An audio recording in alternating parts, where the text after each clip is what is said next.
It is 8:30, and we're going to begin the meeting. Please stand for the pledge. I pledge allegiance to the flag of the United States of America and to the republic for which it stands, one nation, under God, indivisible, with liberty and justice for all. This is the time and place for a citizen to schedule a time on the commission agenda for an item not listed, and I don't believe we have anyone present to do that. Next is approval of the agenda. I would like to move item number 9, which is our executive session on a personnel matter, up after approval of claims so that our state's attorney can attend that meeting. And other than that, are there any changes or additions to the agenda? Then the agenda is approved. Next is our consent agenda. Are there any changes or additions to the consent agenda? If not, would you call the vote, please? Oh, excuse me, thank you. Second. Jensen? Yes. Miller? Krogman? Aye. Bartley? Aye. Pierce? Aye. Motion carries. Approval of claims. Do we have a motion? Move approval. Any changes or corrections on the claims? Nothing? Would you call the roll, please? Miller? Krogman? Aye. Bartley? Aye. Jensen? Aye. Pierce? Aye. Motion carries. I would entertain a motion to go into executive session under SDCL 1-25-2, subpart 1, a personnel issue. Second.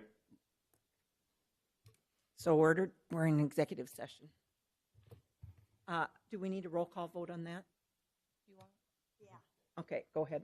Krogman? Aye. Bartley? Jensen? Aye. Miller?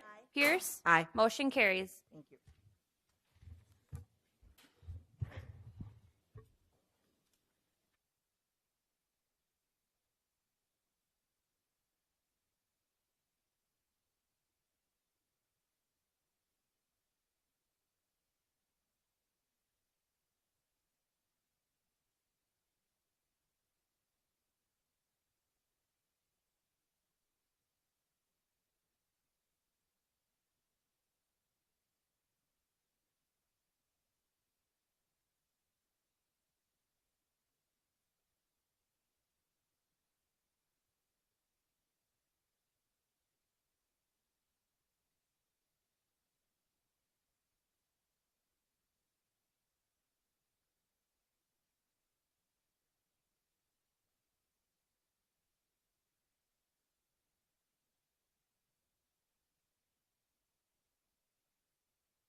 Make a motion to come out of executive session.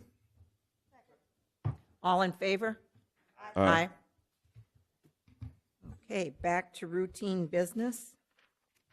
Department head reports. Dick, can we start with you?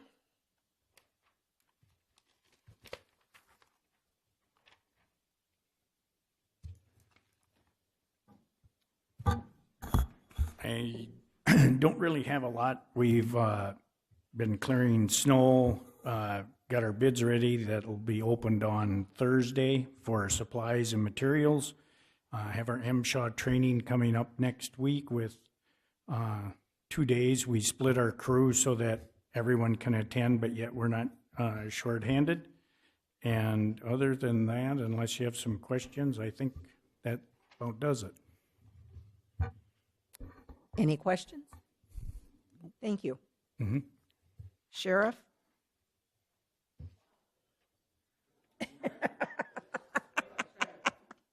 Try to follow that here. Good morning.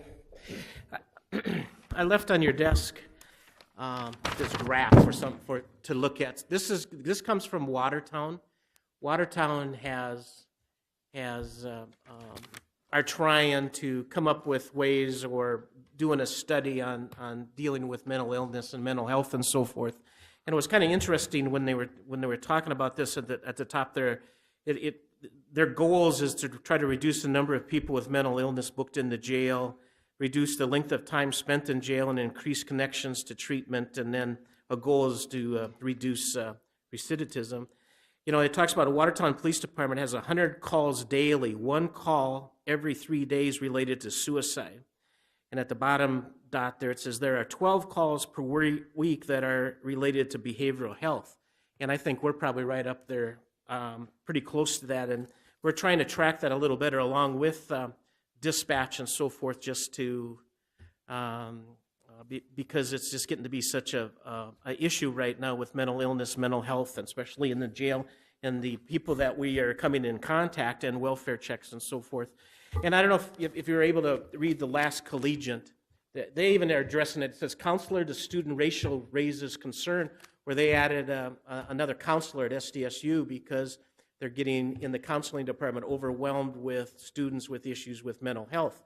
One of the things we're not seeing, though, is that's not filtering to us. They're so far been able to evidently handle this up there that we're not seeing the students coming and where we're dealing with students and taking them to a facility or something. But so it's something that just keeps on going. And on my activity in the month of January, we transported 13 to Yankton, but evidently they didn't.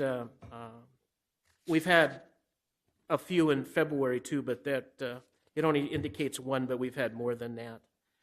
It's just another thing that we just need to continue to work on with when it comes to the mental health and mental illness and so forth. Otherwise, our 24/7 program still maintains, have 156 on the program, 58 come twice a day, 15 on Scram. Bracelets that come in once a week, download. I got 15 on drug patches, 61 come in twice a week to do the UAs, have 7 on GPS. And we have 38 in jail today. So other than we've been kept busy with some burglaries and things like that. Other than that, if you have any questions, I guess. Marty, if I might, last night at the Central Behavioral Health Board meeting, we had a discussion about the increase in emergency calls from law enforcement, sheriffs, and police department in Brookings alone. And it was a sharp increase over what we've seen in the past. And then again, much like university taxes, our ability to handle those cases with staff. So it seems to me that we're in a mindset, at least in law enforcement, that we have trained ourselves to identify these issues when we want to move them quickly into mental health services rather than going through the jail process and then calling East Central Behavioral Health to come and deal with it. It's now being called on site at the incident, at the event. And I think that's probably proper. but it does tax the resources available. And I think you can probably agree that law enforcement has taken a completely different look at mental health issues in the last year versus years before, and with the tragedy in Florida, has certainly taken on a different look of our responsibilities as enforcement officers to we're the front runners, we're the first people to hit the scene with these issues. We're still dealing with wanting to bring them to jail, instead of, we just don't have a mental health facility or a detox. Had an incident over the weekend with the city police with an individual that was highly intoxicated and threatening suicide and so forth, and took her for evaluation. Mental health said that she was not a threat to herself or others probably because of her intoxication state. Couldn't do a good eval. Well, then guess where they want to put them? They want to put them in jail. And again, jail is not always the facility to handle that type of stuff. So the last resort is they still want to bring them to jail and hold them for protective custody. I still think that should be in a medical facility and not the jail. So we still have to deal with that type of stuff yet. And it's better than it was. It's better than it was. But Well, it's an ongoing. appreciate those efforts, but at the same time, on our side of it, excuse me, on our side of it, we have to look at the resources available to handle what you report or bring to us also. So thank you. And Watertown seems like they're always a little step ahead of us when it comes to this stuff. And of course, what helps though, they have that Serenity Hills, and Ryan and myself, and I think Commissioner Miller, we went to visit that, and they have that Serenity Hill that has safe rooms. So when they get a intoxicated person, they can take them to Serenity Hills, and they'll be able to handle them there, most of the time. So they just have a little advantage over us where we don't have a place that we really, can do that. We get the jail expansion. I'll have those 2 safe rooms, but that puts exposure on the county again, bringing them here. But what are you going to do if there's no place else to take them? So anyway, okay, thank you. Thank you. We have 5 minutes till our scheduled matter. Chris, do you have a short report? Come on up. I know, Vicki, you're going to be longer.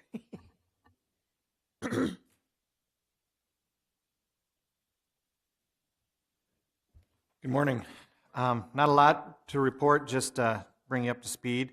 Our assessment notices were mailed on February 8th. They're due to be out March 1st, so hopefully everybody's got those. We're working through some of the returns. Just some numbers for you. We've got about 17,054 parcels. We mailed 11,142 notices, and those went into 8,988 envelopes. So we're mailing, actually what hits the mail is about half of what we have for account. So our program that puts multiple parcels on a single piece of paper really pays off when you look at postage fees. Right now we have 2 known appeals. I've got one in Brookings City and one in Madera Township. The Brookings City person, he just, even though the data is there, he doesn't care. He wants to appeal. And the Madera Township, I worked with that individual, and he doesn't like the increase on his land, and I explained to him, and it's kind of the same deal. I don't care what you say, let's just challenge it. So, and just for the public record, the last day to appeal is March 15th.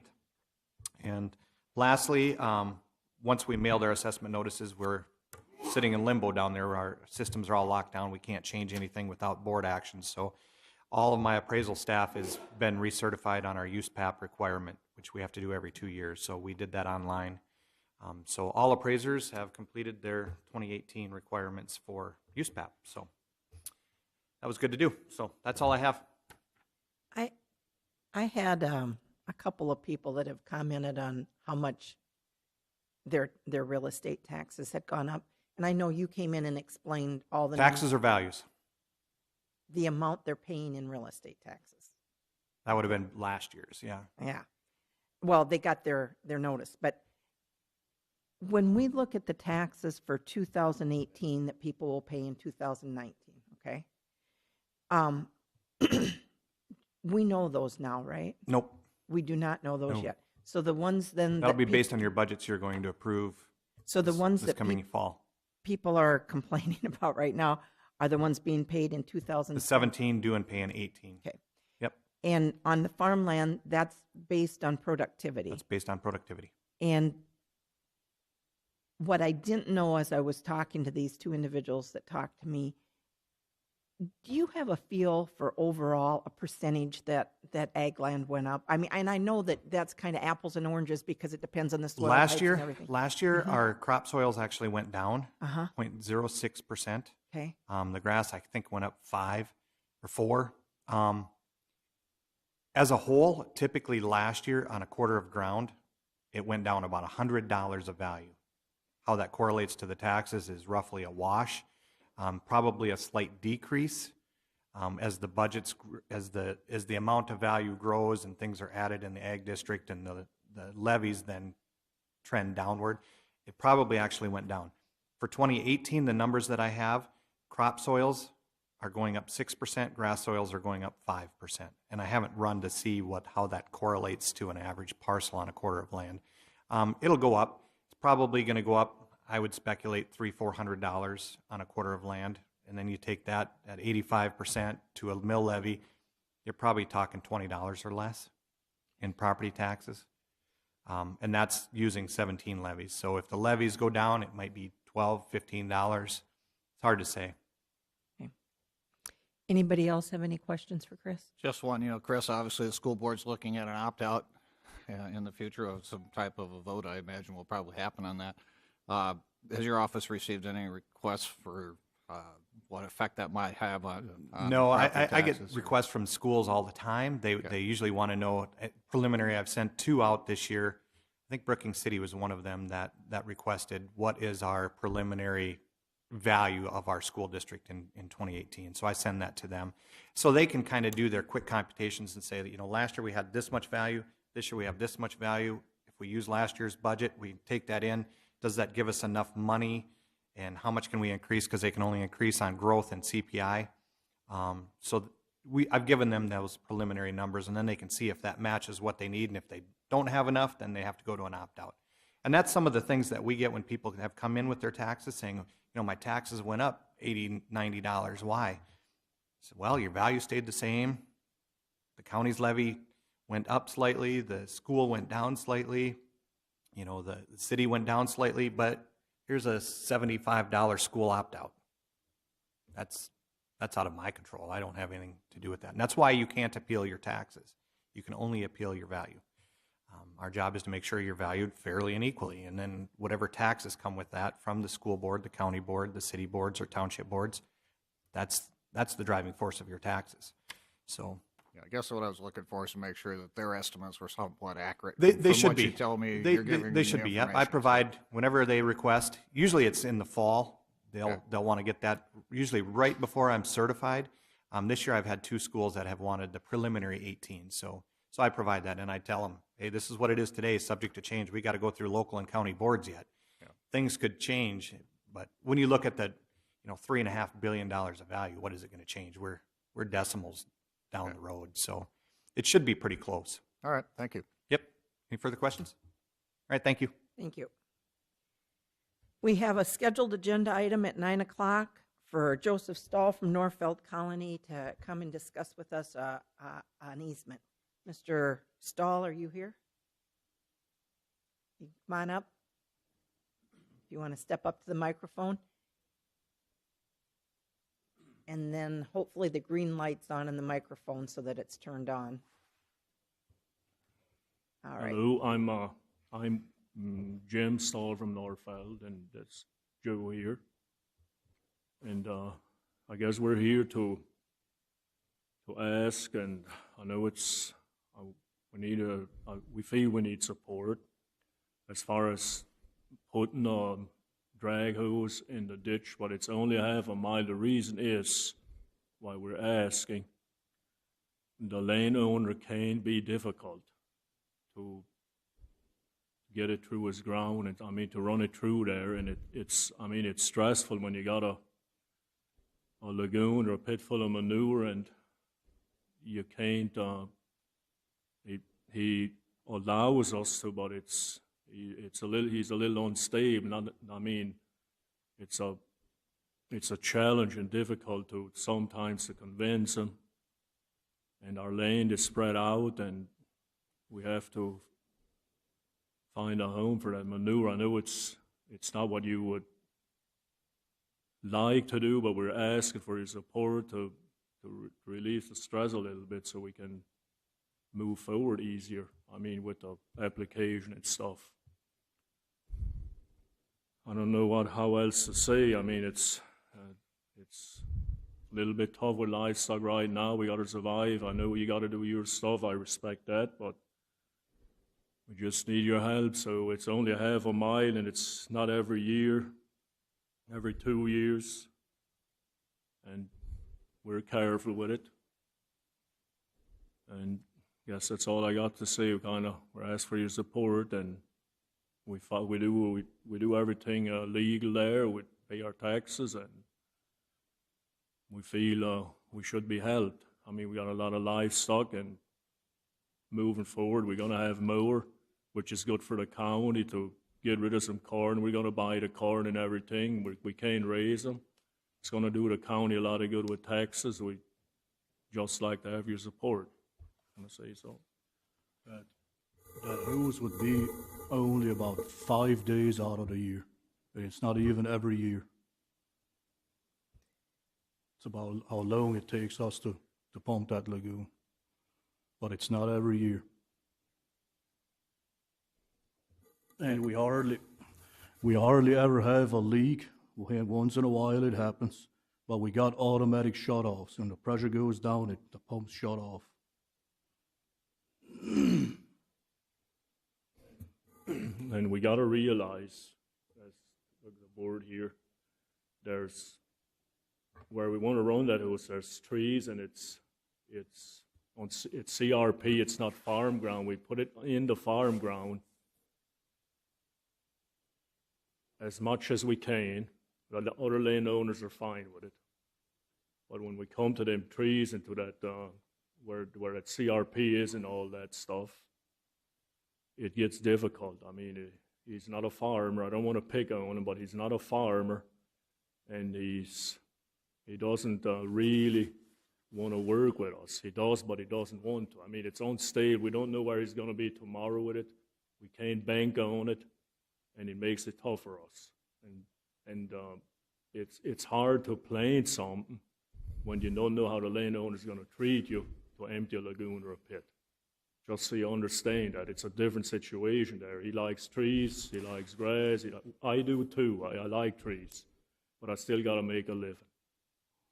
We got people to feed, people to doctor, insurance, 100-some people, and it's a challenge. I mean, I know we're asking for something here, but just want to let you know we'd like to tell you what we got here, how we feel, and if you can be any help to us.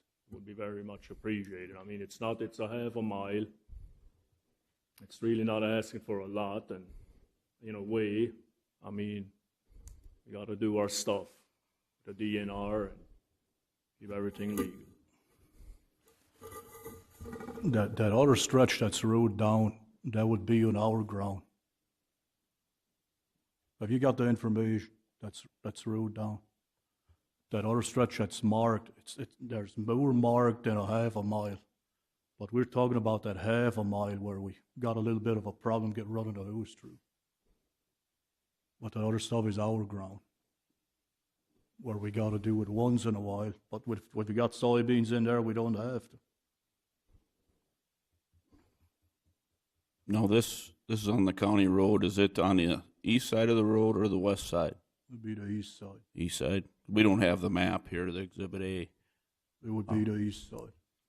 When you get to the county road north of this property, do you have a pipe that's going underneath the county road? We got 3 of them that we own. We did everything with you guys. The highway department at that time gave me an easement. Everything is legal. We had to spend quite a bit of money there, which I was okay with it. If that's what you guys want, we'll put one in, and we had to dish out some money. And that's another reason why we feel you can support us with that. I mean, and when it's going to be more, we'll notify you and just think about it. I mean, just need your support. We got to survive out there. We're out in the rural area and taking more than one avenue to make a living. It gets a little tough. I guess I am familiar with Jim. I helped you with the one crossing there by the hog unit, but we've had instances where we've had people take the pipe out of the ditch, and we need to be consistent with our decisions. They've run them down the county right away, and we've had to go out and have them removed. And they've had to get permission from landowners, install a cross pipe, and this is last couple of years we've had 3 or 4 of those issues. I know it's tough to work with the landowner, but that's what we've required of, you know, other. I guess it was dairies.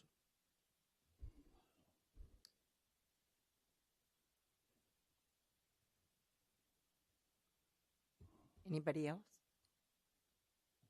You know. And I guess what Commissioner Jensen is saying, and what we did discuss 2 weeks ago when we met, is that it's generally our policy. There's nobody in the county that's running the hoses in the county's right away. We just, as a rule, require those to be on private land.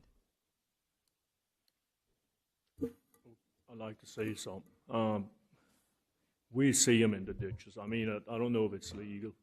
If they, I mean, maybe I shouldn't even say it, but sometimes you got to do stuff. I mean, to get stuff done. I mean, how else would you do it if the landowner doesn't want you in there? Sometimes you don't have a choice. Yep, and the pits are full, and we don't want them to run over. Then we get fined and prosecuted. I mean, our hands are tied a little bit there in that situation. I mean, if it was our ground or a farm or somebody that was willing to help, it would be a different story. I mean, as we're going to build our barns, we're going to have more manure up north.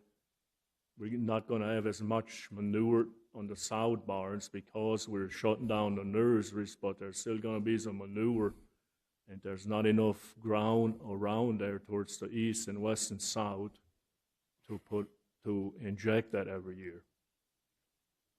And I did sit through, I sat through your hearings with planning and zoning, and in your manure management plans that were part of the conditional use permits, how had you proposed dealing with this issue? Because those plans would have had a concept for how you were going to take care of the problem. Well, see, we were grandfathered in when we bought them first barns, and everything should have been in place, but we had to wrinkle some stuff out. It wasn't really 100% in place when we bought it. I mean, there was pasture on it where we couldn't put any manure on. With rocks, especially the equipment, right now as we speak, we're investing in a manure injector that's going to cost us $35,000. And that injector is, it's not for rocks and pasture. And some of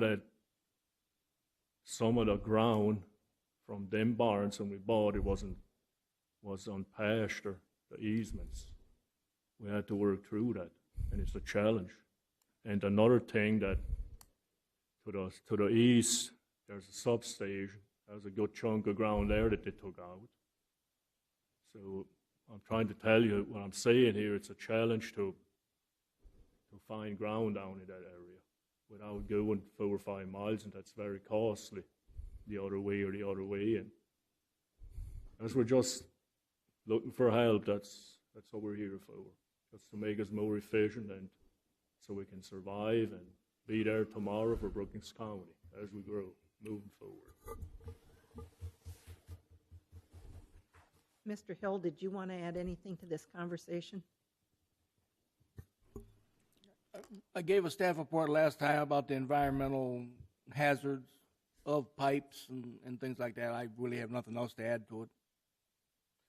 Thank you. I have a question for you. Do we, Yes.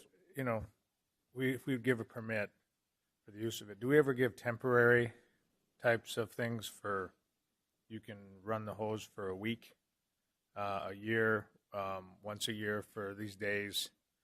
to be able to do something like that, but not permanently leave the hose there or leave it for as long as they want or leave it for 4 months or something to where, you know, like say the hoses will run, they'll rub against stuff, they'll create cracks and all of a sudden they're leaking. But we would grant a permit to use the right-of-way for a week to get the job done, remove the hose, and then do that. Do we have anything like that in place? Well, we don't do the planning and zoning. I'd hate to pawn it off on someone else, but that's going to be up to Mr. Burke. The right-of-way control falls under Mr. Burke's authority. Right now, we don't. All our permit is allowing them to do is install their pipe underneath our road to occupy our right-of-way with their pipe. To cross it? Cross it, yes. Not run parallel? Right. Okay. And also, a lot of them, like the dairies, for example, their permits are just for installing the pipe to cross our road. They're not applying it continuously. They're not applying it probably year after year after year either. They're just needing, when they've got to go to that land to apply, they've got an ability to get their hose underneath the road. You know, some of them are pumping them close to 8 to 12 miles. So again, that's why it would be difficult to monitor or control or whatever you'd say when, you know, if they did start going parallel to the road, because it's so short term.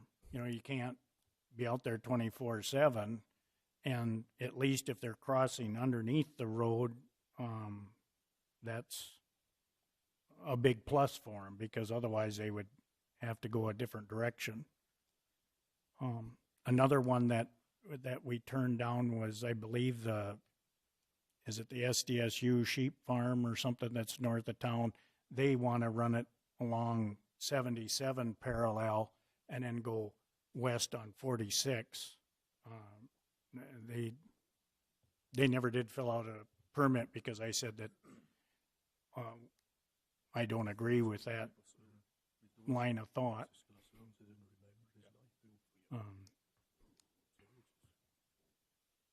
Can I say something? You may. Go ahead. Okay, I was just going to say, I mean, when you look at the future here for hog barns for South Dakota, there's going to be more manure. I'm just asking you, just think about it. There's going to probably come a time when I respect you, the board, everybody that's here, but sometimes you got to make a change. I mean, with some. I mean, it's like he said, the dairies, I respect what he said, but they don't really have the situation we have. Maybe they do, that there's CRP and trees and all that they wouldn't prefer to run that manure hose too. So they can work with it. I know there's people doing it 8 miles, but it gets very costly and it affects the bottom line. I mean, right now it's so tight with hogs. I mean, I know it. I'm involved in the numbers. And when you charge somebody to pump that manure, it's over $0.01 a gallon right now, generally speaking. When you got a good pumper, he does everything right. It really adds up fast, and pretty soon you don't have nothing left to pay your bills and all that stuff. I mean, it's a fine line how much you want to spend to get that manure. We want to do it as efficiently as possible, and we're not asking for a month. Ryan had a very good question here. It's very temporary, and we're there 24/7 when we pump. I'm just trying to tell you, sometimes you got to change a little bit stuff, and I know you're cautious. I appreciate that. But It's only a week out of the year, the Yeah. most, and not even. the hose is not going to stay there. We take care of our hoses. They're very spendy. They're very spendy, and we gotta. That stuff has to be bought and it has to be maintained. It's not like living in town only relying on your family. A lot of people are relying on us, and we're just trying to do our thing, and we appreciate all the help we got so far, and guess that's what I want to say. The only other option you have is to truck it in tankers, correct? What would you do with the roads?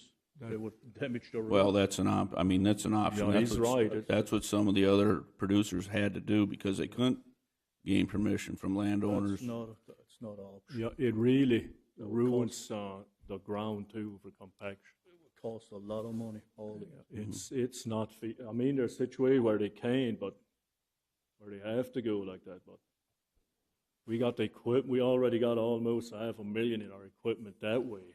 I mean, and moving forward, we're spending quite a bit of money right now on it. Just to keep everything legal and keep you guys happy, the zoning board happy, and I'm glad we got a board like that. I appreciate it. That cares for everything. But just so you know how it is out there in the fire.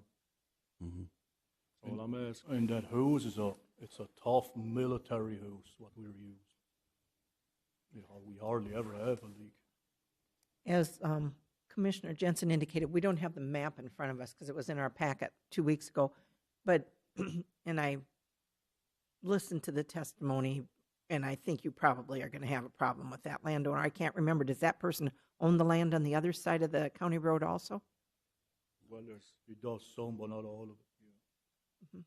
So it's not possible to get somebody on the other side of the road to approve and just do another pipe under the road? Well, that's trees and CRP there too, and it's full of, they made some lakes for the wildlife. It's a nice area, and I respect that. And they don't want us, they're not too excited about it. He owns it also, most of it. But when you go farther south, it's the same deal. It's CRP and trees, and It's a different guy with the same yeah, deal. it's a different guy, and he's not too excited too about it. Anything else from anyone? Okay. Thank you very much for coming. We appreciate your coming in and explaining to us your position a little more. We appreciate what you're doing. We do not have this matter scheduled for any action items, so discussion is what was on the schedule for today. Thank you. So we're done. Yep. Thank you. Thank you. Thanks a lot.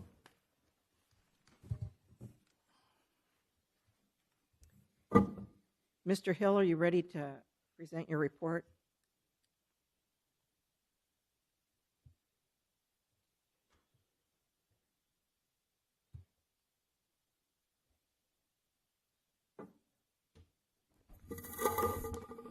Good morning. Just at the last county commission meeting, the same day, several of you and myself and my staff went to a pipeline safety luncheon at the Swiftel Center, and that was a good training session. We had our PPCC meeting on February 8th. I also ordered a dual band handheld radio from Sioux Falls Two-Way that should be in before long, I would think. On that Saturday, February 10th, I went to Wentworth and received some training from a mobile training team from Pueblo, Colorado on how to handle ethanol train accidents. February 15th, we had a local emergency planning committee meeting at 3M. Over the weekend, the sheriff and I had a booth at the Brookings Home Show. The booth was paid for by the local emergency planning committee funding. We took door prizes for a weather radio from my office, and we got punch cards from the OAC apparently to give away also. Safety committee meeting, we're meeting tomorrow.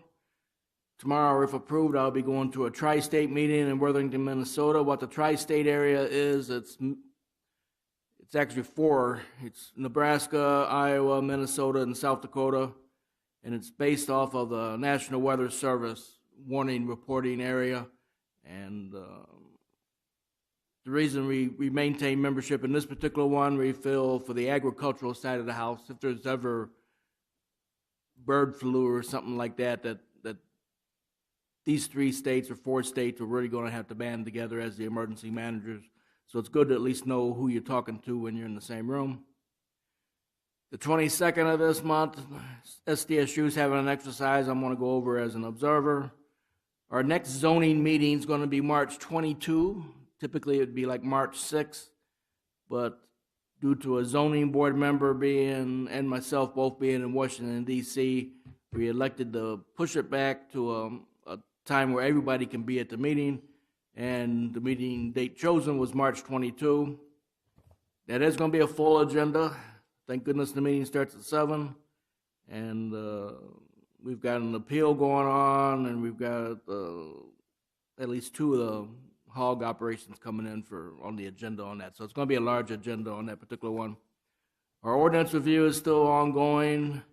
We're hopefully in a couple of weeks have our administrative plan through, and the moment it's done, we're going to drop our Lake Park zoning ordinance and a couple other smaller sections of the zoning ordinance.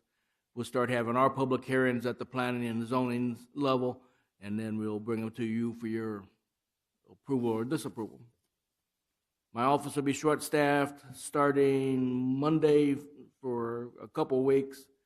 When we say short-staffed, basically that means there's 2 people, but the only thing that the citizens will see, the door might be closed during lunch. Other than that, our office will be open 8 to 5. Any questions? Thank you. Thank you. Vicki, I think we'll start, and then we'll take a break when we get to our public hearing.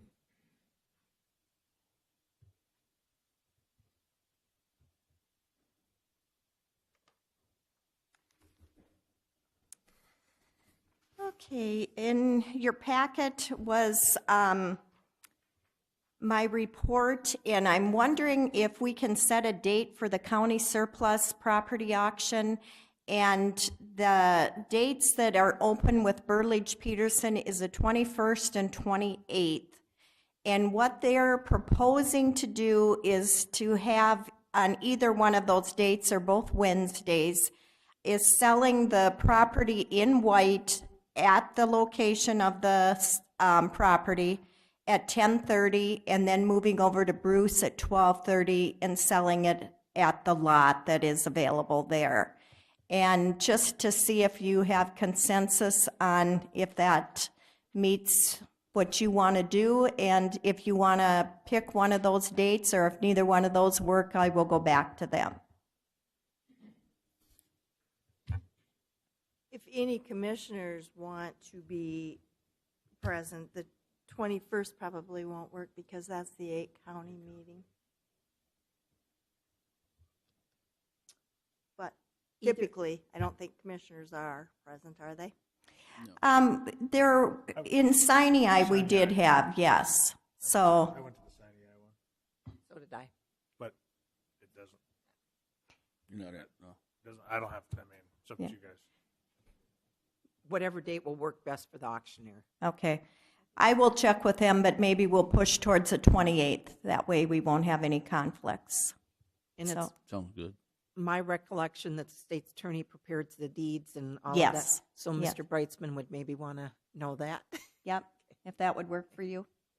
Okay, that sounds good. So I will get back to them and I will let you know, but we'll plan on the 28th if that works for them still. And then Commissioner Bartley was asking the Director of Equalization about the opt-out for Brookings School District. And Brian Luters, the business manager, did contact me with his figures, and I did go through those with the levy process, and my figures were just a little bit lower than his, and I think he wanted to be a little bit higher. So I think that those are, correct with what he's brought forward or what the school's brought forward. And again, it's going to depend on what the levies do and everything. So it's just an estimate, but we did go over that with him. So that we did. And then to give you an update on some of the legislation, there's a House Bill 1158 that I told you about before with personalized plates. And that was, they were just going to be charged the first year, and then the years after that, they would not be charged the extra for personalized plates. That's pretty much at a standstill. I don't think that's going to go through, which would make a big difference for revenue, so I think that's a good thing. And then there's also House Bill 1195, which deals with refunds for non-commercial license fees. And prior, we never gave refunds unless it was the same day. If they came in 2 weeks later and they had purchased a license plate for a vehicle that they no longer had, we would not give a refund. Well, with this bill, we would give refunds up to 90 days. So they would have to be intact. They would have to be the registration with the tags still on there yet. So that is moving forward. So we have no big issues with that as long as it's 90 days. They were talking up to a year, and that would have been kind of long, but. And one other legislation is Senate Bill 90, and that's on pay-ahead mobile homes. The way it was set up, when mobile homes were not on real estate, they had to pay 2 years ahead after November 1st or a year ahead prior to November 1st when they sold a mobile home or you transferred a mobile home title. And now with this legislation, it would just be the current year.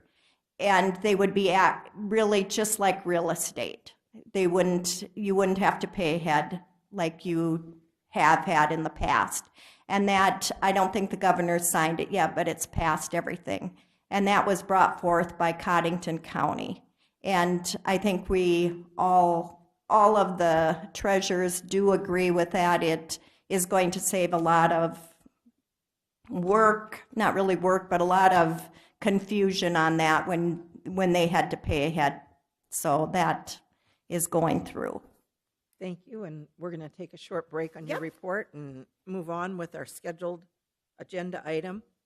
This is the time and place for the second reading and public hearing on ordinance 2018-01, and that ordinance reads, an ordinance establishing a 25-mile-per-hour speed limit upon a portion of Brookings County Road 23, be it ordained by Brookings County, South Dakota, whereas pursuant to SDCL 32-25-9.1, the Board of County Commissioners may determine and establish speed zones upon all or any part of the highways under its jurisdiction, and whereas the Board of County Commissioners has received a request from the City of Aurora, South Dakota, to reduce the speed on a portion of Brookings County Road 23 due to a change in the northern boundary of the city limits, and it appears necessary to reduce the speed limit on a portion of Brookings County Road 23 to provide for the safety and welfare of all residents and travelers on such road. Therefore, be it ordained that a speed limit of 25 miles per hour be, and the same is hereby established on that portion of Brookings County Road 23 commencing at 268 feet north of the intersection of Brookings County Road 23 and Spruce Street in the city of Aurora, South Dakota, and continuing south to the city limits of Aurora in Brookings County, South Dakota. Do we have anyone that would like to testify regarding this matter? Appearing that there is none, would we have a motion? So moved. Second. Discussion? Well, we did this last time we had two of them, and now we combined it into one and got the same speed limit at the same spot going both directions, north and south. So I think this takes care of it and gets that going and gets what we want accomplished. So.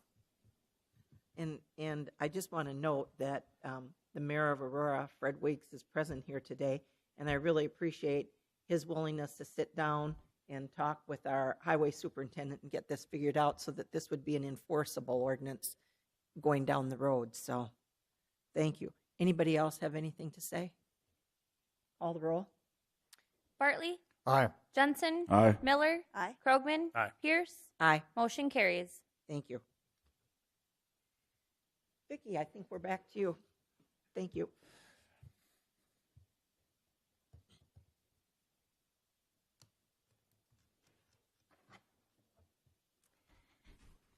In your packet was the finance officer's report for January, and the Surplus, general fund surplus is at 24%, which is pretty much, it's 24.27%, which is pretty much in line with what it's been in the past years.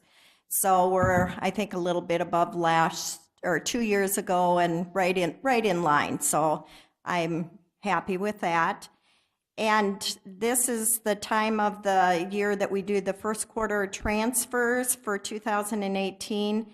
And it's a highway and bridge transfer from general fund in the amount of $750,000, and also the emergency management transfer of $18,517.75. So we do need an action item on those. We have a motion? Move approval of the transfers. Second. Any discussion? Please call the roll. Jensen. Aye. Miller. Aye. Krogman. Aye. Bartley. Aye. Pierce. Aye. Motion carries. And there was just the be it noted items, the auditor's account with the treasurer, the payroll and additives total, the highway expenditure report, and the register of deeds statement of fees, which were included in your packet also. So any other questions? Thank you. Thank you.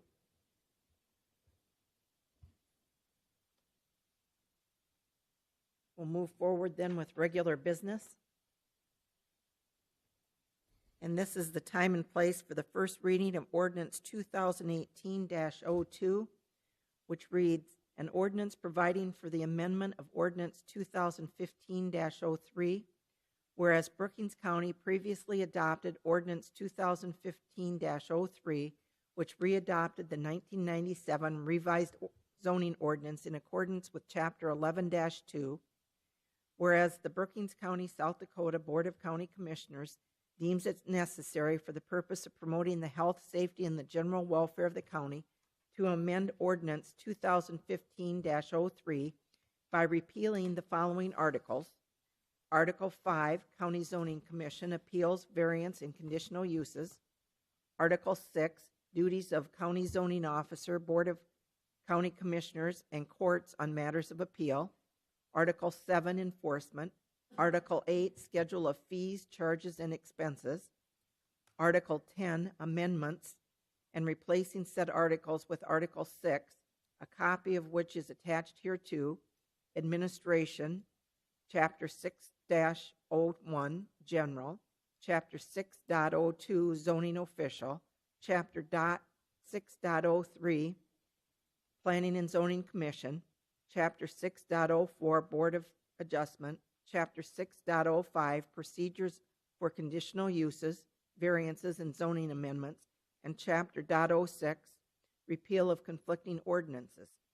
Therefore, be it ordained by Brookings County, South Dakota, that Ordinance 2015-03 is hereby amended by repealing the following articles. Article 5, County Zoning Commission Appeals, Variance, and Conditional Uses. Article 6, Duties of Zoning Officer, Board of County Commissioners, and Courts on Matters of Appeal. Article 7, Enforcement. Article 8, Schedule of Fees, Charges, and Expenses. Article 10, Amendments, and replacing said articles with Article 6, a copy of which is attached hereto. Administration, Chapter 6.01, General. Chapter 6.02, Zoning Official. Chapter 6.03, Planning and Zoning Commission. Chapter 6.04, Board of Adjustment. Chapter 6.05, Procedures for Conditional Uses, Variances, and Zoning Amendments.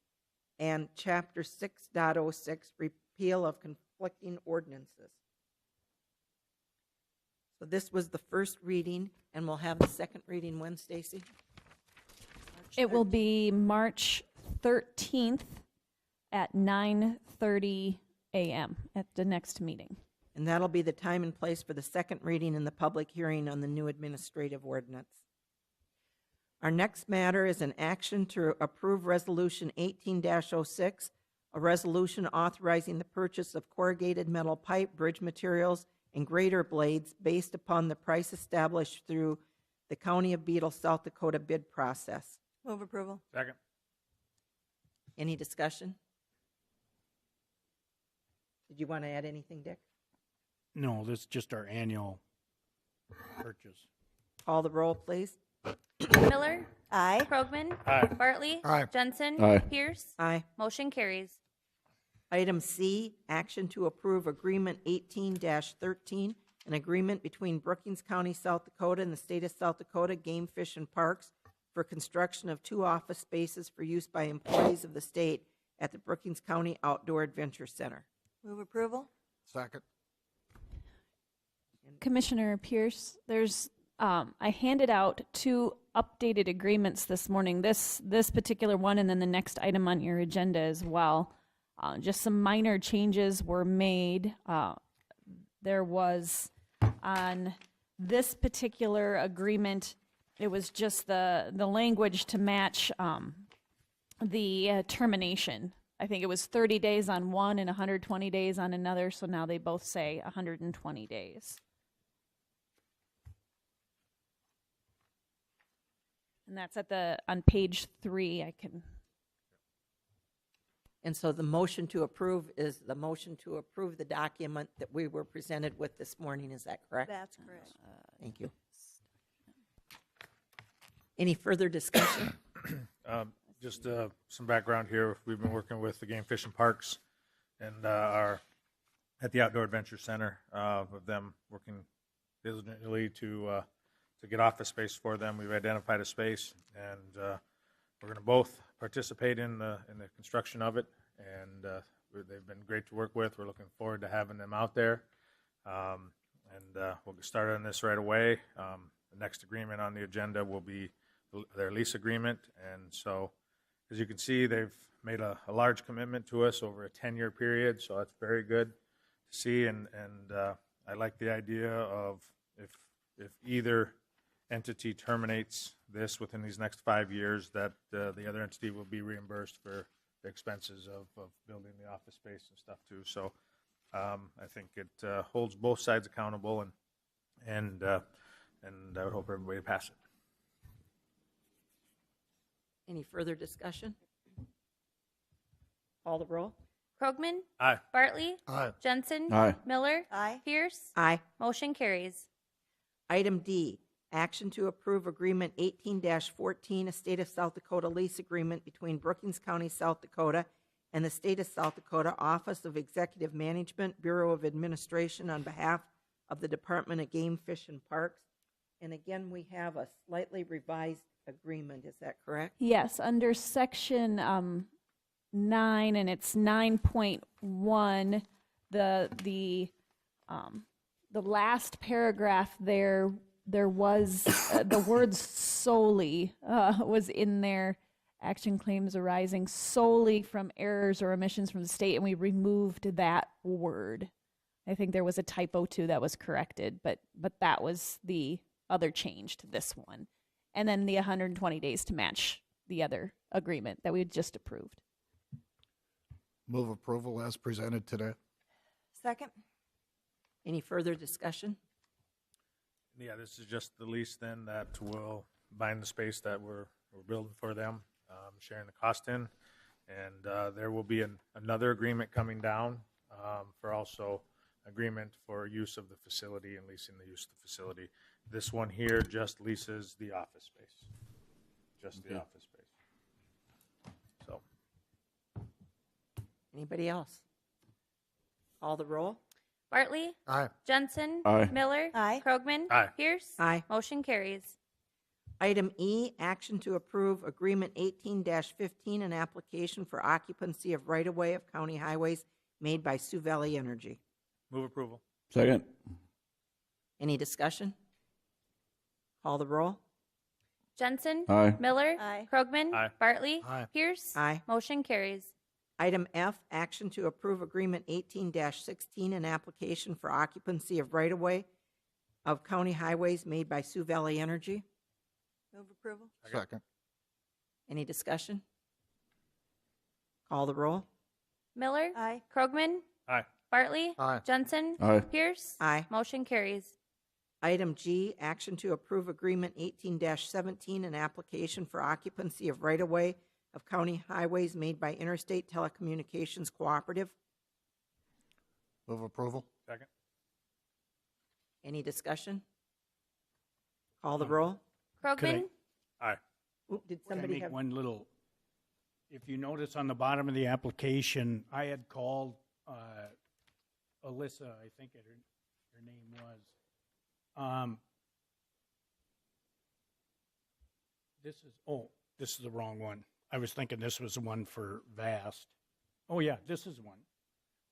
But anyway, I wanted to talk to her to make sure that she clearly understood I cannot give permission on anything but county roads.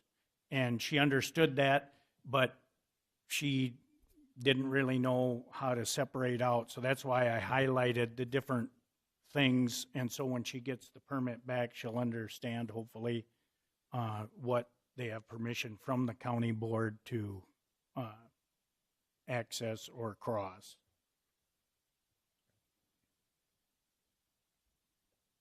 Okay, call the roll.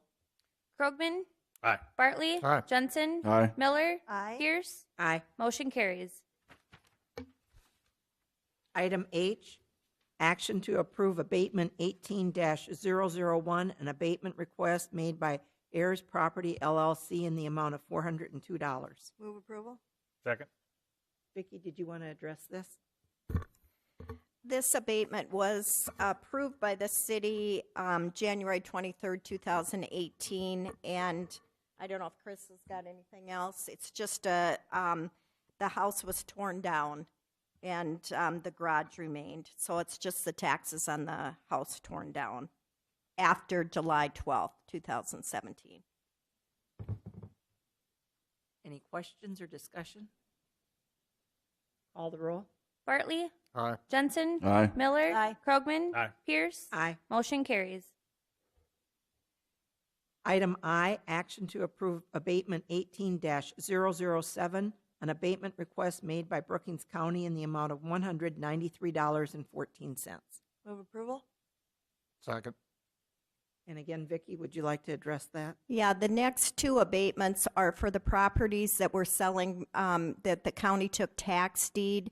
And these are the 17 payable and 18 taxes. And this one is 193.14 in the city of White. Any questions or discussion? Call the roll. Jensen, Aye. Miller, Aye. Krogman, Aye. Bartley, Aye. Pierce. Aye. Motion carries. Item J, action to approve abatement 18-008, an abatement request made by Brookings County in the amount of $108.94. Move approval? Second. Any discussion? Call the roll. Miller, Aye. Krogman, Aye. Bartley, Aye. Jensen, Aye. Pierce. Aye. Motion carries. Item K, action to approve a delinquent tax payment agreement in the amount of $1,877.04. Move approval? Second? Vicki, did you want to say anything about this one? This is a basic agreement. We have had an agreement with this individual before. A couple years ago, we were in the process of taking tax deed to this property, or there was enough years to start the process. And he came in and set up an agreement, and he's been very prompt on his payments. And this will get him current through the end of this year. So hopefully then we'll be done with it. So I recommend approval. Any questions? Call the roll. Krogman, Aye. Bartley, Aye. Jensen, Aye. Miller, Aye. Pierce. Aye. Motion carries. Item L, action to approve funding an additional $45,000 from the fiscal year 2018 budget for East Central Behavioral Health. Move approval? Second. Discussion?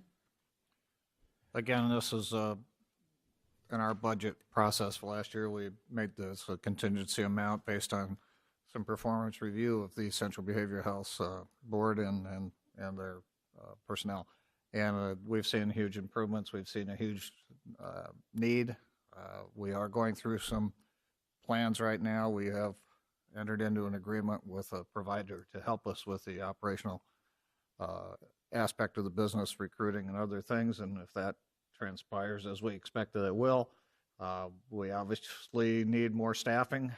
We obviously need more help. It's not a secret that mental health issues are becoming a very highlighted area in our society nowadays. And obviously we need to be able to help and to step up and to handle those issues. So this request is for the additional $45,000 at this time. That's not to mean that we won't see additional requests in the future, but this is a request that we'd budgeted for. And then how this was, we did something similar last year, and how this was handled was at the end of the year, Vicki and I make note of it now, and then at the end of the year, it becomes part of our contingency resolution. Yes. If you would like to see that come off of contingency sooner rather than later, we can do a contingency resolution at any time. But we just made note of it and then tracked it with the other contingency items and did it kind of with everything else at the end of last year. So when would it go out to Essential, though? It could go out immediately and with the next claim cycle. So Question: Have you had discussions at all with the city at all? With, we're increasing ours, and I know one of the issues with the city was the services they were getting, and I'm guessing that's improved and stuff like that. Is there any request for additional funds coming from the city for that? There will be additional requests from the city. That has not been received well in the past. I expect that may change now, simply because of the emphasis on mental health issues. But again, that goes into their next budget request, and we'll hopefully see some additional funding from them next year. We're also hoping to be able to use our new partner to write some grants and some applications for additional funds that may come from some other places. So there's a multi-pronged approach for resources at this point in time, but all those things take a little bit of time to put into place. And the immediate need is now for obvious cash flow reasons and resources. So yes, more things to come, but yes, the city will be requested by the board to somehow step up and participate. And I anticipate that will be looked at favorably, but we don't know. They have a new council being elected, and we'll have a new commission in an election. So we'll see what happens. Any further discussion? Call the roll. Bartley? Aye. Jensen? Aye. Miller? Aye. Krogman? Aye. Pierce? Aye. Motion carries. Item M, action to declare items as surplus property, a 2009 Jeep Patriot 4x4 to be sold on online auction, and number 2, 7 external defibrillators to be traded in. Move approval. Second. Any discussion? Do you want to say anything, Sheriff?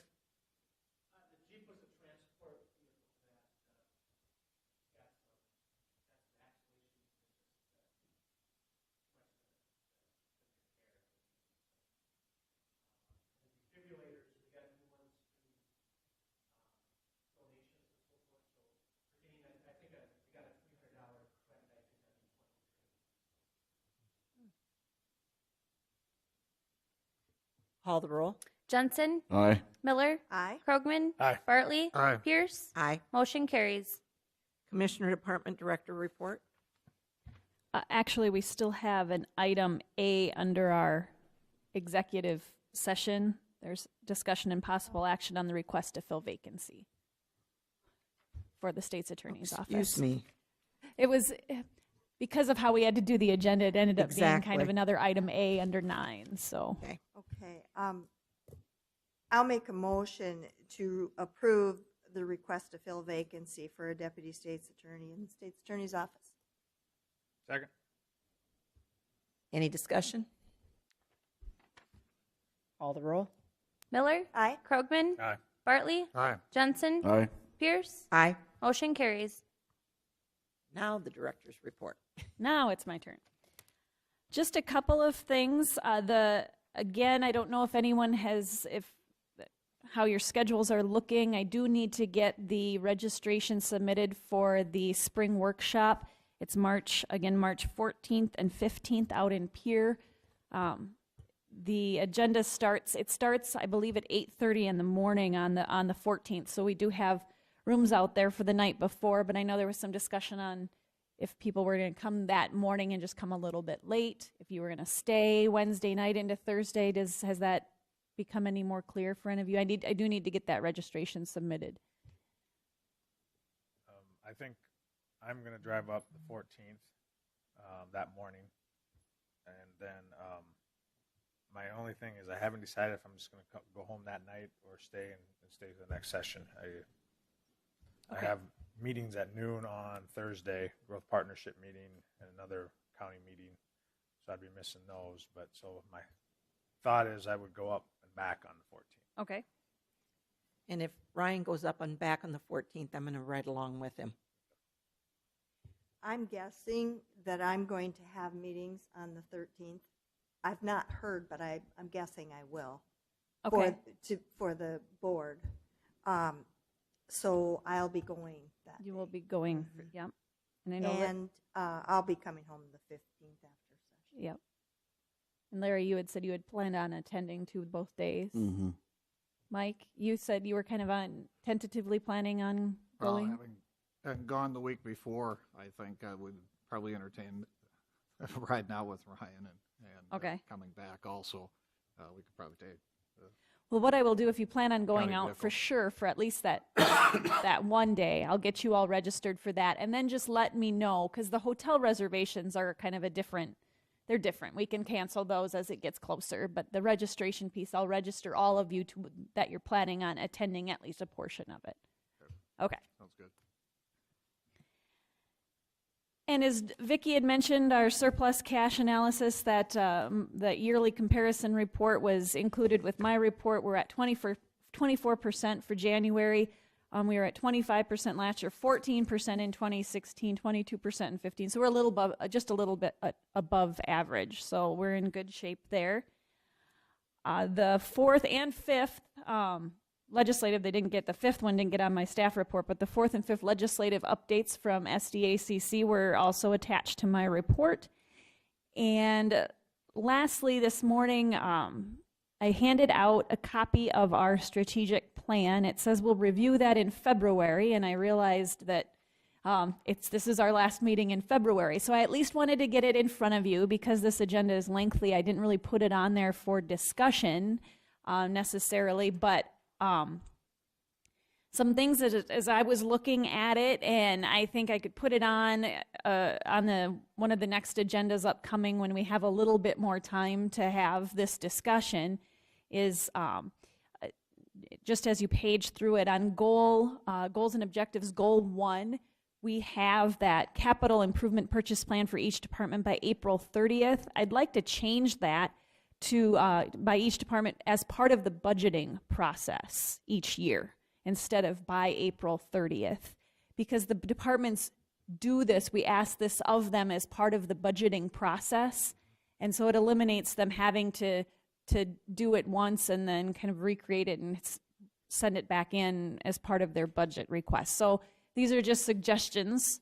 Objective 3 under goal 1 is reviewing the master transportation plan. And I don't know, if there's something that we review, if that's the most realistic item to be reviewing as far as transportation issues in Brookings, or if there's something else. I guess I would kind of defer to Dick on that. If that's the document that which we should be reviewing annually, or if there is something else. Under goal 2, objective 2, research current and future staffing patterns. First District does a survey of counties across the state, and I want to say they do that about every other year that we have been utilizing instead of us trying to go out and create our own salary survey. So I would get some more information from them exactly how often they do that, maybe implement that verbiage in there instead of us doing this ourselves every year. And then under goal 3, under goal 3, objective 1, this falls under with Bob under county development. It's develop and update a responsive countywide emergency management plan by March 31st. I just want to review that with Bob to make sure that's a realistic date. If it is, it can sure stay that way. Also, objective 2 is our annual reports from all of those different entities, state's attorney, sheriff, and detention center, if that's a reasonable time frame for them by April 30th of it this year. Under goal 4, we have implement the 2016 Brookings County Comprehensive Land Use Plan. I think we had changed that from develop to implement. So if we want to leave that, if we're going to, that's still our plan, but I just wanted to make sure that that's on everyone's radar. Objective 4 under goal 4, we have schedule a minimum of 1 annual meeting between county agencies, other resources. We actually have 2 of those that we do. We have the intergovernmental meetings, and we had a meeting last week that Commissioners Krogman and Jensen are a part of. That's one type of intergovernmental meeting that I think they're going to try to do quarterly. Those are actually called by Mayor Corbett. The mayor, he schedules those. But then we also have the chamber intergovernmental meeting that we do each year as well. That invites, I think, most of these, maybe not some of the smaller municipalities, but throughout the county. And the townships aren't necessarily included in that. So I guess just in looking at it, is there some other meeting you as a commission would like to host outside of those 2 that are already take place? Something hosted by the county for maybe the small towns, to include small towns and townships only if we've got the other entities covered. Well, we do meet with the townships at their annual meeting. Yes. And the commissioners are usually all in attendance at that. Yeah. And that's towns, it should be towns and and townships, It both. is. It is. So that's, so. I know Mayor Corbett, and I've talked a little bit, but entertaining, like Stacy just said, with the towns, having the small towns come in, meeting their town board members, knowing what's going on in these small towns. We never really get together with those guys and find out what, if they're doing a development or, what they're actually doing in their towns. It would be nice to have a meeting, invite them. So the mayor is thinking along those lines? Mayor Corbett and I did talk about this, and it would be correct to get these small towns involved in a meeting where we could sit down and know what's going on in these small towns also. Some of that discussion happens at the BEDC, at least the towns that are members of the BEDC or anybody else who wants to come in. But that does happen locally at the BEDC level. To a certain degree, I mean. So I think it's something to think about when I bring this back, and I'll have these notes for you on there. If that's something that you would like to do, we can move in that direction. I can work on getting something established. Under Objective 5, under that Goal 4.2, provide a long-term plan and funding for a vibrant 4-H program. I think maybe not as part of that objective, but maybe an Objective 6. We need to start including our BCOAC in this plan, I think, somewhere. So I thought when I saw 4-H, that triggered my thoughts on, that would maybe be the place to add something with the BCOAC. And then lastly, on the very last page, Goal 7, department heads will create a work plan to carry out the goals and objectives of the strategic plan each year. I think we have to give them some direction on first communicating that we would like to see this from them, and then how often and what time of the year, if that's part of their part of the budgeting process when they're already coming in with some long-term goals and objectives. So just maybe some added detail then on how we make sure that that's happening, if that's what you want to happen. But I wanted to get this in front of you because it did say that we would review it in February, but I will bring it back again for discussion. But I wanted it to be in front of you, and you guys each have a chance to take a look at it and analyze it and see if there's any changes that you would like to make with that. The only other things I have coming up is just another legislative forum coming up on Saturday, March 3rd. It's here at 8:30 in the chambers. But other than that, that's all I have unless you have any questions for me. Any questions for Stacy? State's Attorney's report? I have no report today. Thank you. Commissioner Jensen? On the 6th of February, after commission, I did go out to the pipeline safety meeting. That evening, I attended the planning zoning meeting, listened to the appeal process that's going forward. On the 8th of February, I attended the Brookings historical meeting with our jail expansion. I gave testimony in support of our jail expansion. On the 12th, at 5:30, I went into the Brookings County Comprehensive Plan. I sat down and listened to that. On the 13th, attended the Kiwanis Breakfast, the Youth and Government meeting that morning. Was well attended. And that evening, I filled in for Commissioner Miller out at the Brookings County Outdoor Adventure Center archery committee meeting. Went very well, I thought. It was nice to meet some of those guys.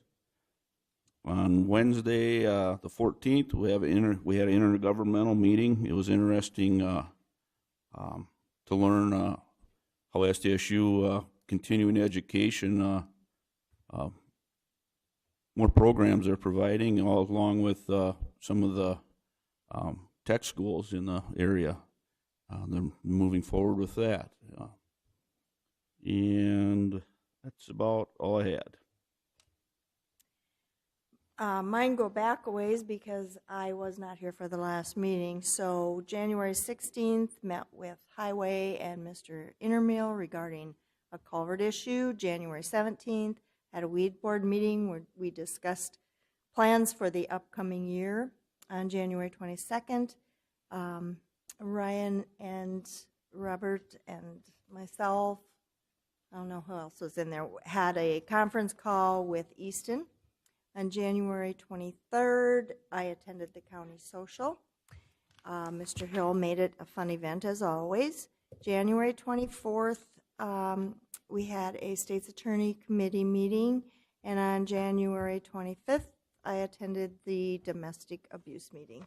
And then I was gone until Sunday, so that's all I have. All right. February 12th, I attended the city comp plan open house to the noon meeting and listened to their presentation. Then also had a meeting out at the OAC with Robert, discussion of fees and the membership costs. And then on the 13th, attended the youth and government breakfast at the Prairie Cafe. Again, well attended, and appreciate getting the young kids out there and get a chance to talk a little bit and see them. And then that evening, attended the archery range committee meeting there, and it did go well. We had good conversation, and I think that group is really getting involved and getting started, and hopefully we won't have to be at those meetings all the time anymore. But I think we'll go for a couple more times to make sure everything's cool. Otherwise, and then also the intergovernmental meeting at the Brookings Health System. And again, the mayor, asked us if we thought that we should continue to have these meetings at the end, and I think they're very important. The communication, just to see what's going on, and so people understand.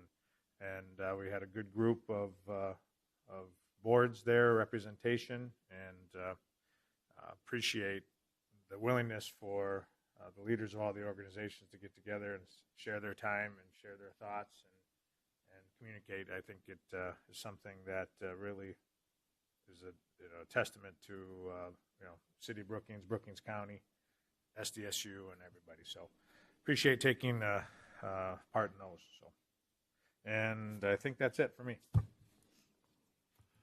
Thank you. On the 6th, after the commission meeting, I went to the that evening anyway. I went to the South Dakota Pipeline Association meeting along with several others. Always interesting and always good information.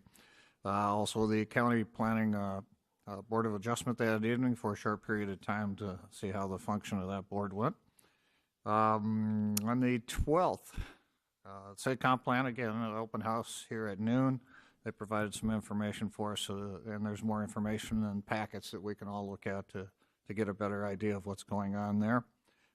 There's some discussion as we look at our joint jurisdiction area that the information that comes out of that comp plan should be dealt with by us as we look at that joint jurisdiction area, so we'll see how that goes.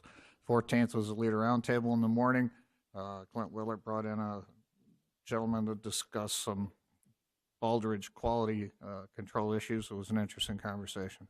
On the 15th, the Joint Powers Board met, and we discussed some issues with the building, nothing that was earth-shaking. Just typical maintenance issues with a building that's about 6 years old now, different things with different parts of the building that need updating or need repair or need maintenance, and that's to be expected on a building.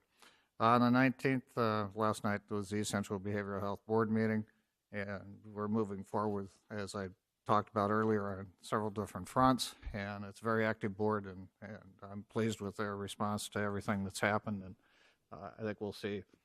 Obviously, we have a microscope right now on mental health after last weekend's tragedy in Florida.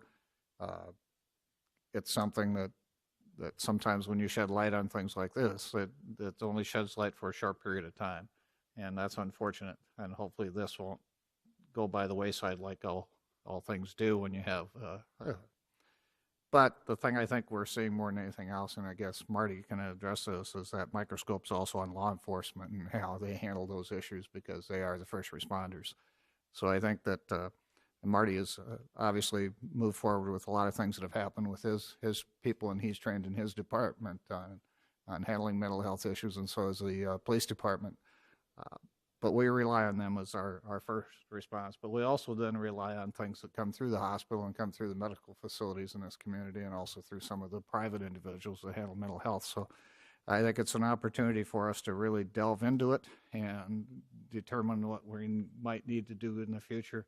And so it was a good board meeting, and everybody, all hands are on deck to try and find a way to handle this that meets the needs of the community and the county. Thank you. Thank you. So on February 6th, I also attended the pipeline meeting and learned a lot, and I think there will be some carryover from that meeting into our E911 meeting. So it was interesting from that perspective. Went to the Planning and Zoning Board meeting on February 6th that night. There was the administrative appeal that was scheduled. We did not have a quorum, and that matter was continued until our next hearing date. On February 8th, I attended the PPCC PDD meeting, and on the 8th, I also attended the Historic Preservation Committee on the jail. And I do think that we can work some on cleaning up our materials that maybe will help some with that process. On February 12th, I attended both of the city open houses because I'm a member of that committee. There was just a really excellent turnout at both meetings. A noon meeting, we had overflowing number of people here, so that was really good. And it does have some joint jurisdiction issues in that plan that we need to keep an eye on. On February 13th, I attended the Optimist Breakfast with the rest of you. Met a couple of times during this time period with State's Attorney Terry Nesvold and Bob Hill and Richard and Luke from First District, and we worked more on our zoning ordinances. And we actually think, except for some of our big pieces, we still have to work on our concentrated animal feeding operations, wind towers, and mining. But other than that, we're getting close to having things ready to go back to planning and zoning. So we're moving forward. On February 15th, I met with Jim Morgan and talked about the revised city ordinances for appointments to the hospital board. And the city is going to redo that ordinance, and I think Commissioner Krogman, who sits on that board, also has looked at that ordinance. I had a couple of suggestions to maybe clean it up just a little bit. I don't know if those met your concerns or not, but I think we'll see that eventually when it goes to the city, so. I met with Jim there too. I failed to talk about that. But yeah, they are looking at just changing the wording a little bit, not changing anything else. We're still appointing, we're still doing everything like that. It's just kind of explaining how the process will go a little bit more. So. And I think, Is the time frame the same? Okay. it is. And I had a conversation with Michelle about that, that fit into what we're doing now, where we're doing all of our appointments and the timeline they've got in there, which I want to say is. The timeline was specifically that it would be October 30th was I believe the date that they had where it would be approved by then or advertised by then. Applications to be submitted. Yeah, applications submitted by the 30th of October, which we do now because we have started to make those appointments in November so that the boards and commissions know who those people are moving, well before January 1st, so that if those individuals, if they're new, they can get information, they can maybe attend a meeting prior to beginning. So it really fits into what we're already doing. One of the major changes in that ordinance would be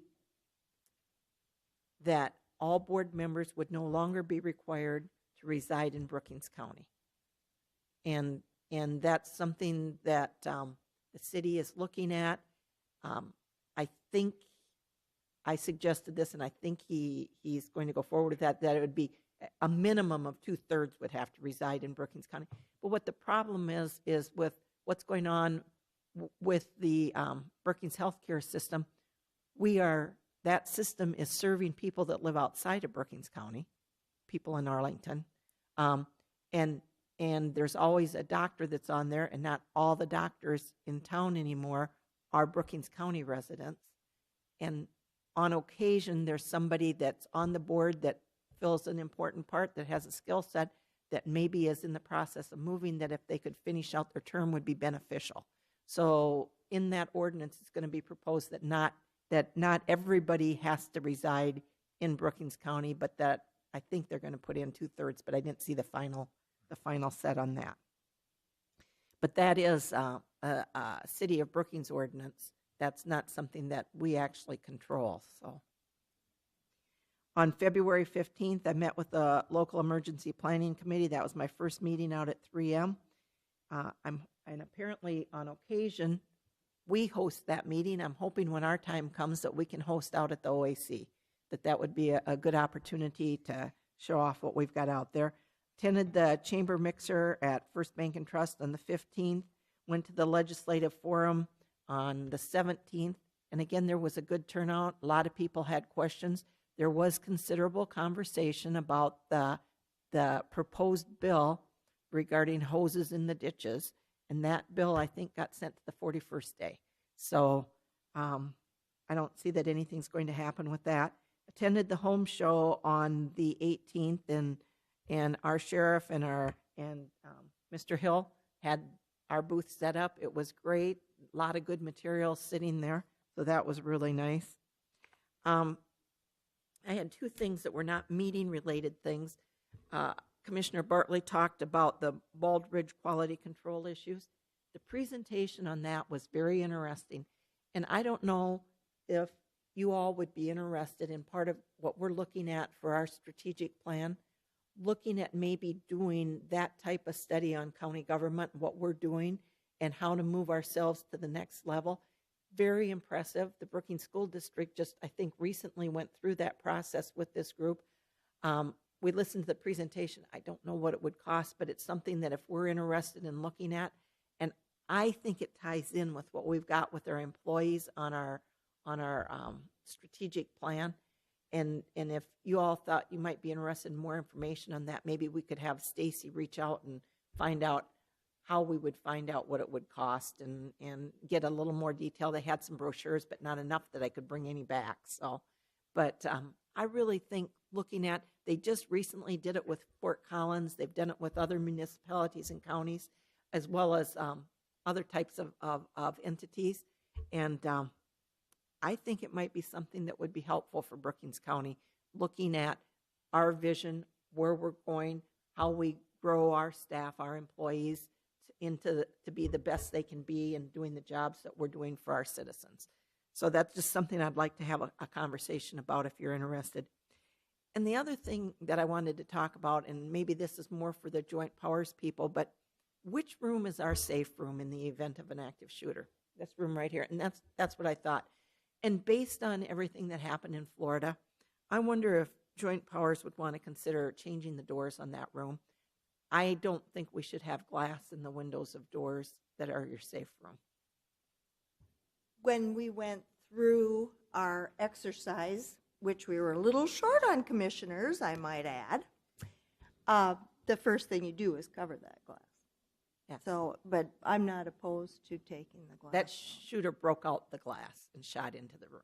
I just wonder in the safe room if you want glass in the windows. I just would hope joint powers would maybe have that conversation to see it, because we've got glass both ways in that room. So, Would you put that on the list for the next joint powers? and that would be my report.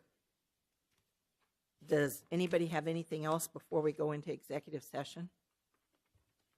Then we're going to go into, I would entertain a motion to go into executive session in accordance with SDCL 1-25-2 subpart 1 personnel and SDCL 1-25-2 subpart 3 contractual matters.